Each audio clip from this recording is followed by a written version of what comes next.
Drop बदल दी और इसके बाद पता भी नहीं लग पाया कि भाई अरमान और एकम को कि ये सब पूरी चाल जो थी वो आलिया की थी। यहाँ पर जैसे डॉक्टर बोलता है ना कि किसी ने छेड़छाड़ की है आसमा के ड्रॉप से, तो वो घर जाता है अरमान और ड्रॉप लेकर आता है, लेकिन उससे पहले आलिया पहुंच जाती है और आलिया बदल देती है ड्रॉप। और यहाँ पर समझ में नहीं आता कि भाई कैसे कुछ हुआ और क्या डाला आसमा ने अपनी आंखों में जिससे वो अंधी हो गई। और यहाँ पर एकम भी बोलता है कि भाई मैं सारी छानबीन करूंगा कौन है इसके पीछे। और हम देख रहे हैं कि आलिया जो है वो भड़का रही है, एकम को बोल रही है कि आपको पता नहीं है किस तरीके से बिहेव करते हैं यहाँ पर आसमा के साथ, और हो सकता है घर में ही किसी ने किया हो, क्योंकि यहाँ पर ऐसा वो पोर्ट्रेट करती है कि भाई उसके ऊपर शक ना जाए।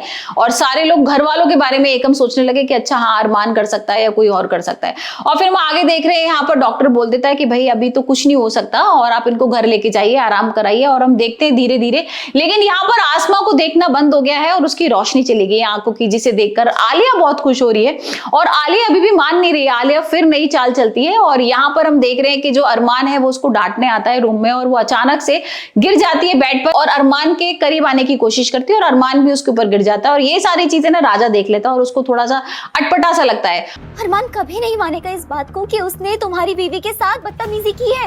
और फिर इन सब में क्या होगा? किसकी बेइज्जती होगी? मेरी, तुम्हारी वाइफ की। क्यों नहीं समझते तुम राजा इतनी सी बात? तो क्या करूं? हाँ, प्रॉमिस, सबसे पहले तुम मुझसे प्रॉमिस करो कि हमारे बीच की कोई भी बात तुम किसी और को जाके नहीं बताओगे। अरमान को, किसी को भी नहीं। प्रॉमिस करो राजा, देखो प्रॉमिस करो, वरना तो मैं अपने पेके चली जाऊंगी हमेशा के लिए तुम्हें छोड़ के। नहीं, तुम कहीं मत जाना आलिया, तुम कहीं मत जाना, मैं किसी को नहीं बताऊंगा। हाँ, किसी को नहीं बताऊंगा। हाँ, गुड बाय। और इसी चीज का फायदा ना आलिया उठा लेती है और आलिया उसको और भड़काती है राजा को कि देखो भाई अरमान आ गया था और वो मेरे करीब आने की कोशिश कर रहा था और ऐसा कुछ वैसा कुछ।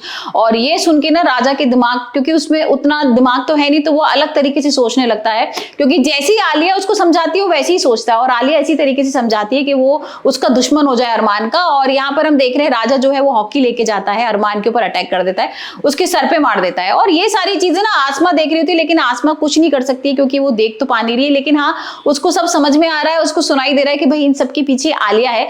और हमने एक नया प्रोमो भी देखा था कि जिसमें यहाँ पर जो आलिया है वो आसमा को लेके जा रही है और कह रही है कि अब मैं तुम्हारे को अरमान की जिंदगी से बिल्कुल हटा दूंगी। और ट्रक के सामने उसको खड़ा कर देती है और बोलती है कि अब तुम अरमान की जिंदगी से बिल्कुल हट जाओगी। लेकिन यहाँ पर जो आसमा होती है वो बोलती है कि मेरे को दिखना ही तो बंद हो गया, लेकिन मैं तुम्हें महसूस कर सकती हूँ, और वो आलिया को खड़ा कर देती है। तो भाई उदारिया के एपिसोड में हम देखेंगे कि यहाँ पर अरमान और आसमा किस तरीके से आलिया के प्लान से निकलेंगे बाहर और राजा को उससे छुड़ाएंगे।